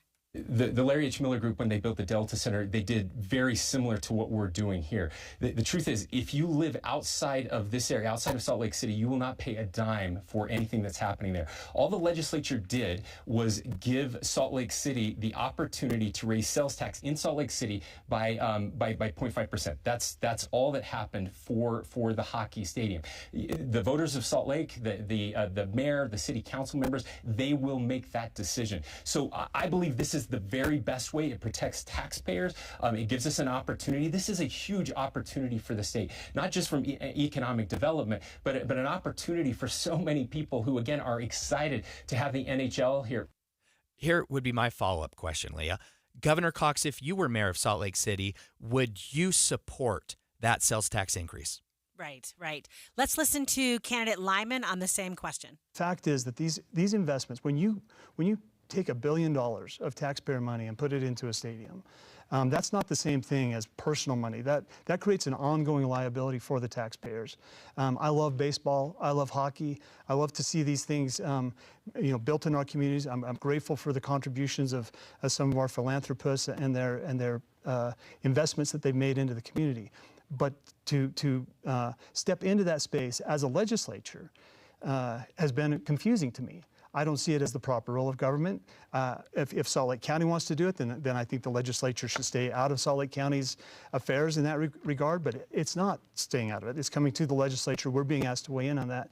And the first bill that comes up is, do you like baseball? If so, now the second bill that comes up is, do you want to spend $1 billion on a Major League Baseball stadium? And the answer to that is not of taxpayer money and not on the basis of what we've seen happen in other cities and other places around the country where they are a tremendous liability. Well, and right here, Representative Lyman is conflating two very different pieces of legislation and two different issues. The NHL hockey stadium and the downtown revitalization is not the MLB Power District. That is a totally different bill, different appropriation. They're being funded in very different ways. And again, where is the follow-up question about what a potential future governor, Phil Lyman, would do to stop that tax increase? There were no follow-ups, Leah. This is not productive when it comes to voter education, is my opinion. We need to talk a lot more about that, Leah, and I have some suggestions, some very constructive suggestions for the Utah Debate Commission on how I think they can improve these debates after the break. Current events can have a lot of moving parts. Our job is to make it easy to keep up. You're part of a bigger world, so spend 15 or 20 minutes here and be part of it. Join us weekday mornings between 5 and 9 on KSL News Radio. Pro Paint Days are back at Lowe's. Save $40 on select 5-gallon HGTV Home by Sherwin-Williams paint, like Weather Shield, Showcase, or ceiling paint. Plus, save $10 on drywall PVA primer and get free same-day delivery to the job site when you order by 2 p.m. Lowe's knows paint. Lowe's knows pros. Offers valid through 6/14. Delivery by 8 p.m. Subject to driver availability. Additional terms apply. See Lowe's.com/same-day delivery for details. Hey everyone, it's Ted from Consumer Cellular, the guy in the orange sweater, and this is your wake-up call. If you're paying too much for wireless service, you don't have to keep having that nightmare. Consumer Cellular has the same fast, reliable coverage as the leading carriers for up to half the cost. So why keep spending more than you have to? Seriously, wake up and call 1-888-FREEDOM or visit consumercellular.com. Savings based on cost of Consumer Cellular single line 1, 5, and 10 gig data plans with unlimited talk and text compared to lowest cost single line postpaid unlimited talk, text, and data plans offered by T-Mobile and Verizon January 2024. Ready to wake up in a new destination nearly every day with Norwegian Cruise Line? Book today to get 70% off second guest to Alaska, Europe, and beyond. Plus, everyone can enjoy their vacation with free unlimited open bar, free specialty dining, and more. Visit ncl.com, call your travel advisor, or 1-888-NCL-CRUISE. Offer ends soon. Norwegian Cruise Line. Ships registry the Bahamas and USA. Restrictions apply. The rest of my life gonna start today. Want to save on some of the biggest names in streaming on the network made for streaming? X marks the spot. Now through September 21st, get 150 megabit Xfinity internet for 12 months with a 1-year contract. And for just $15 a month, they have the new Stream Saver that includes Peacock, Apple TV Plus, and Netflix. That's Xfinity internet and Stream Saver for just $35 a month. All your favorites all in one place, only from Xfinity. So go ahead and binge some shows, stream some movies, and save some money all at the same time. For more watching and less spending, X marks the spot. Switch to Xfinity, the network made for streaming, and bring on the good stuff. Go to Xfinity.com, call 1-800-XFINITY, or visit a store today. Restrictions apply. Internet offer requires paperless billing and auto pay with stored bank account. Equipment taxes and fees extra after promo. Regular rates apply currently $54 a month. Actual speeds vary. Stream Saver requires Xfinity, internet, or TV, and price subject to change. At Common Spirit Health, we don't just see a cancer diagnosis. We see you, and you don't have to do this alone. We believe you should be surrounded by your people, so you can keep them close while you get care close to home. Supported by our care team from diagnosis to treatment and beyond, and strengthened by treatment tailored to you. Because there's no one-size-fits-all approach to cancer care. Find cancer care with human kindness close to you at mountain.commonspirit.org. Pro Paint Days are back at Lowe's. Save $40 on select 5-gallon HGTV Home by Sherwin-Williams paint, like Weather Shield, Showcase, or Ceiling Paint. Plus, save $10 on drywall PVA primer and get free same-day delivery to the job site when you order by 2 p.m. Lowe's knows paint. Lowe's knows pros. Offers valid through 6/14. Delivery by 8 p.m. Subject to driver availability. Additional terms apply. See Lowe's.com/same-day delivery for details. Getting quality employees to fill positions in your company is essential, but finding those people can be a major hassle unless you use ZipRecruiter. ZipRecruiter makes finding quality people a breeze. ZipRecruiter's advanced technology identifies candidates with the right skills, sends you great matches, then you can easily invite them to apply. 4 out of 5 employers who post on ZipRecruiter get a quality candidate within the first day. See for yourself. Go to ZipRecruiter.com/free to try ZipRecruiter for free. That's ZipRecruiter.com/free. Get Mr. Mac's Performance Missionary Package. Includes 1 performance suit, 4 and collar stretch shirts, 3 ties, 1 mission belt, 1 pair of Echo or Johnston & Murphy shoes. Just $595. All the talks we've had over the years, including what you've told me about not using alcohol and other drugs, they stick with me. And believe it or not, they really do make a difference, especially at times that matter most. Hey, want a drink? No thanks, I'm good. So thank you, Dad, for talking and preparing me for what's ahead. Thank you for talking. For more information about talking with your kids about underage use of alcohol and other drugs, visit underagedrinking.samhsa.gov. KSL at night. KSL at night. Welcome back to KSL at Night. You're here with me, Leah Murray, alongside my good friend Taylor Morgan. And Taylor and I watched the debate together earlier. We did. Barely stayed awake for it. Taylor, let's talk about, like, the most important thing that a debate does is get voters the information they need to make decisions. Yeah. And maybe that sounds ridiculous because maybe you think, man, I could just, look on a website, right? Or I could get the mailer from the candidate and I could just read that. Yeah. But what's really cool about a debate is actually it shows you how they think. Does it? Yeah, it does. If you ask a question, they actually knew all the answers, right? So, like, do you know what I'm saying? Or, Leah, they had a canned set of pre-scripted, memorized responses that they were able to plug and play as the best response to whatever question was asked. But even that, because sometimes people can't deliver on that, Taylor. Does that make sense, right? Well, So okay. even there, you're like, they studied, Yeah, right? but, So they got ready for this oral exam, and then they showed up and did an hour on television. And But so could AI. I mean, really? I want a candidate who will be authentic, who can think in real time and respond in real time. Leah, I want a conversation about policy and ideas. So I don't how do you get there? Well, that's a great question. And this is where we're going with this final segment of this special live edition of KSL at Night here. And I don't want to totally be too cynical here. I appreciate these debates. I appreciate the fine folks and the good work of the Utah Debate Commission. And I do think, in theory, debates are important. In theory, I firmly believe that strongly. However, functionally, the way that we currently have debates in this state and in this country, these debates are literally just not useful for voters. Voters do not learn anything new about candidates in these kinds of debates. They are simply a platform for platitudes and talking points and pre-scripted messages. We don't get anything new or fresh. We learn nothing about these candidates. So what do you think, Taylor? So one of the things we talk about is that incumbents don't want to debate, right? Because the worry is they're going to say something unbelievably stupid, right? Yeah. That shows up for the rest of the campaign trail. And we can point to a lot of examples where incumbents go down in a beautiful ball of flame as a result of something they've said in a debate. So what do you think?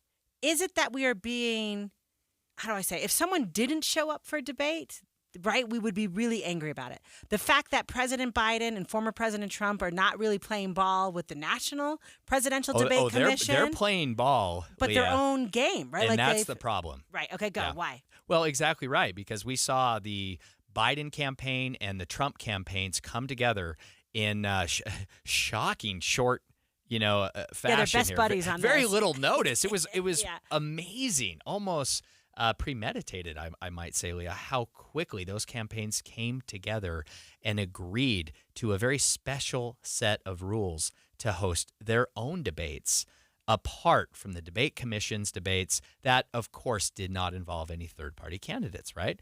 So they understand what I am trying to argue here, and that is that these debates have become nothing more than a performance. This is a political performance. It is the most boring kind of reality TV that no one really cares about. There's no drama. There's nothing new. Nothing ever happens. You can't even tease a debate like this in the show before a break, right? Because it is so tightly scripted. Candidates love control. And when I advise candidates on these debates, I am always trying to minimize risk. And I'm trying to control every variable possible as a campaign consultant. And often, and I know that, some listeners might take issue with this, and I welcome the criticism, but I'm just trying to be honest and vulnerable here. I have advised many incumbent or frontrunners not to do debates because they only stand to lose. Right. So then what do you think? So you're looking for authenticity and honesty. So are you looking for people to not disagree better? Listen, disagree better doesn't mean you can't disagree. I want a feisty policy debate and conversation. I don't want candidates just getting up there and agreeing with each other. Honestly, like Governor Cox and Phil Lyman just did. Would you ever have thought that Phil Lyman and Spencer Cox would agree so much before the debate tonight? Right, or that there wasn't that much daylight between them. There's right? no like, daylight. Earlier, I was like, let's find some space. And it's because of the format, and it's because of the questions. You're never going to get a real conversation or a real difference between candidates if you don't force them to actually talk longer.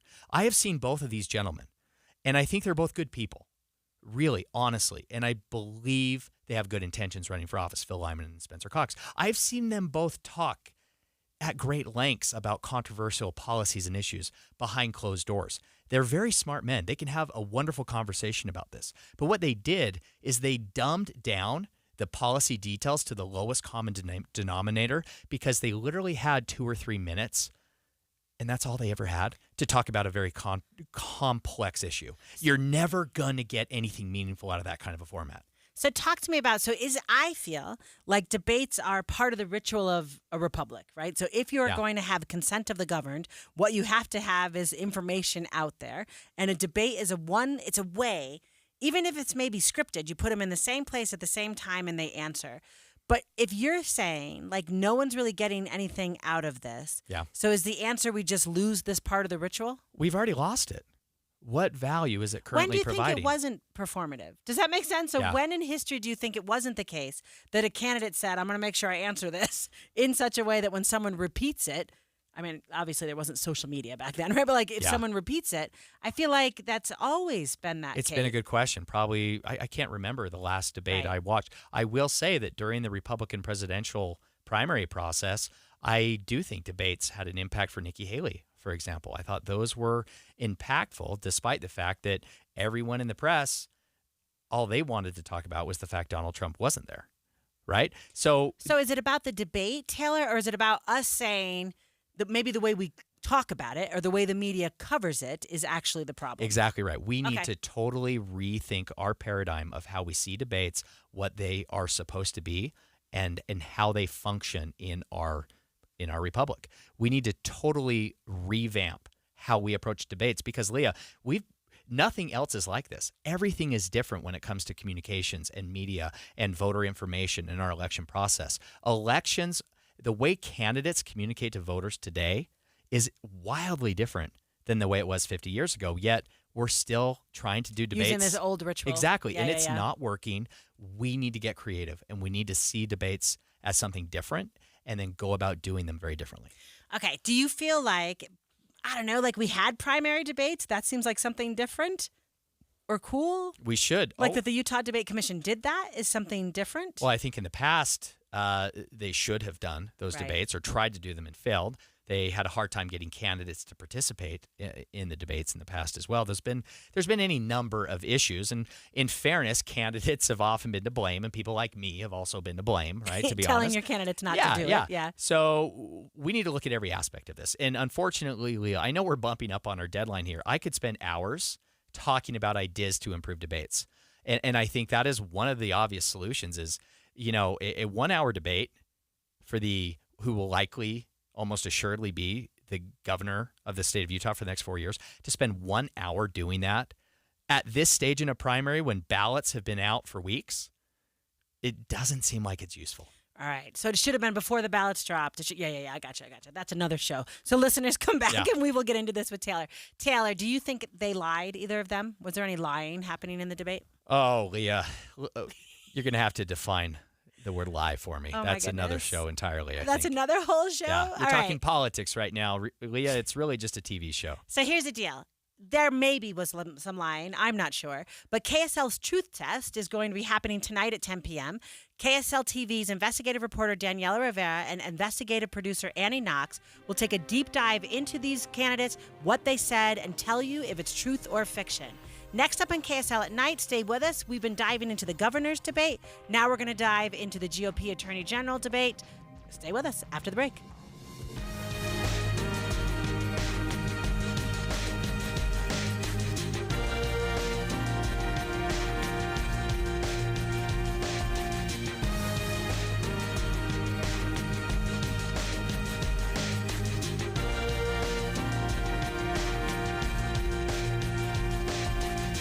KSL FM Midvale.